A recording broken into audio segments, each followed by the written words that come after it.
मित्रों नमस्कार। आज की वीडियो में आपका स्वागत है। आज की वीडियो में मैं आपको एक्यूप्रेशर थेरेपी का परिचय कराने जा रहा हूँ। हम एक्यूप्रेशर थेरेपी को क्यों अपनाएं?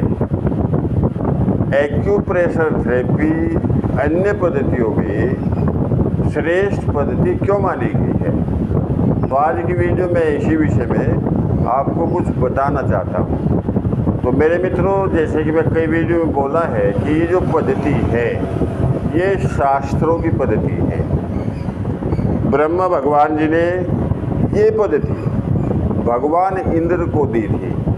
भगवान इंद्र को उनका ज्ञान करा था एक्यूप्रेशर पद्धति का, और एक्यूप्रेशर पद्धति के अंतर्गत इंद्र ने महर्षि भारद्वाज को एक्यूप्रेशर थेरेपी का ज्ञान कराया था। और जो महर्षि जो भारद्वाज हुए उन्होंने इस पद्धति का ज्ञान महर्षि चरक को कराया था। इस प्रकार से चरक के बाद फिर ये पद्धति अब से लगभग हमारे देश में ये पद्धति 6000 साल पहले बहुत ही प्रसिद्ध थी। सभी लोग इस पद्धति के द्वारा अपना स्वयं उपचार करते थे।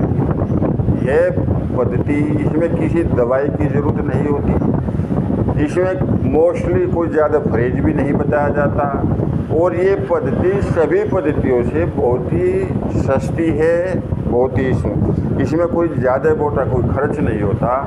ये इस तरह की पद्धति है। और मेरे मित्रों, इस पद्धति में केवल हमें अगर बीमारी से संबंधित बिंदु का ज्ञान हो तो आराम से हम इस पद्धति को स्वयं के द्वारा खुद के डॉक्टर बन करके हम अपनी बीमारी को दूर कर सकते हैं। तो मेरे मित्रों, ये जो एक्यूप्रेशर पद्धति है, मैं एक्यूप्रेशर पर इसलिए ज़्यादा जोर देता हूँ, ज़्यादा इसका मैं फेवरेट, इसको मैं लाइक करता हूँ, क्योंकि ये जो पद्धति है इसकी एक खास विशेषता यह भी है कि यह बीमारी परवार नहीं करती, बल्कि बीमारी की जड़ परवार करती है ये पद्धति, यानी कि बीमारी को जड़ से मिटाती है और बिना किसी दवाई के मिटाती है। सबसे बड़ी बात ये है। तो मेरे मित्रों, मेरी आप सभी को ये सलाह है कि जब भी आप बीमार होते हैं तो इस पद्धति को ही अपनाएं और अपनी बीमारी को दूर करें। इस पद्धति के अंतर्गत आप स्वयं के डॉक्टर भी बन सकते हैं अगर आपको ये पता है कि इस बीमारी का बिंदु यहाँ पर है।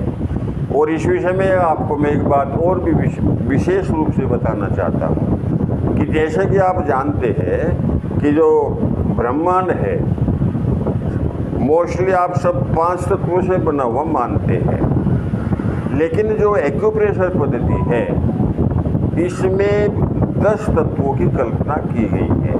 जैसे आप मोस्टली 5 तो जानते हैं, आकाश, वायु, अग्नि, पृथ्वी, जल, ये तो आप जानते ही हैं। लेकिन इंशाल्लाह 5 तत्व एक्यूप्रेशर पद्धति में और भी माने गए हैं। तो मित्रों, वो कौन से तत्व हैं 5? नंबर 1 काल, नंबर 2 दिशा, नंबर 3 मन, नंबर 4 आत्मा और नंबर 5 तम।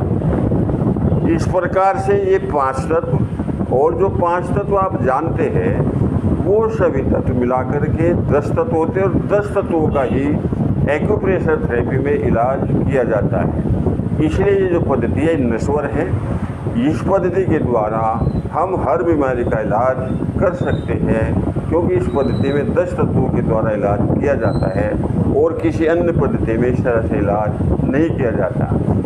तो मैं ये कहना चाह रहा था कि जो भी कुछ इस ब्रह्मांड में हम देखते हैं मेरे मित्रों, वो सारी चीज़ें हमारे शरीर के अंदर है, और जो कुछ हमारे शरीर के अंदर है वो हमारे हाथ की एक हथेली में है। देखो कितने सूक्ष्म है ये, कितना गूढ़ विज्ञान है इसका एक्यूप्रेशर थेरेपी का। और मित्रों, अगर जो हमारी हथेली में है, इतना ही नहीं कि जो हमारी हथेली में है वो सभी तक एक अंगुली में भी है। ये इंसेक्ट कहलाता है, जो इंसेक्ट मॉडल है, इंसेक्ट थेरेपी है। सारी की सारी, यानी कि पूरा जो ब्रह्मांड है वो हमारी हाथ की एक अंगुली में रिप्रेजेंट होता है एक्यूप्रेशर थेरेपी में। तो मेरे मित्रों, आपको मैं यही सलाह दूंगा कि जब भी आप कभी बीमार होते, भगवान करे आप बीमार नहीं हो, पहले तो मैं यही मेरी आपको शुभकामना है, लेकिन अगर फिर भी आप बीमार हो जाते हैं तो स्वयं के डॉक्टर बनिए, एक्यूप्रेशर थेरेपी को अपनाइए। इन्हीं शब्दों के साथ आज की वीडियो में इतना ही। आप सबको मेरी वीडियो देखने के लिए धन्यवाद। नमस्कार।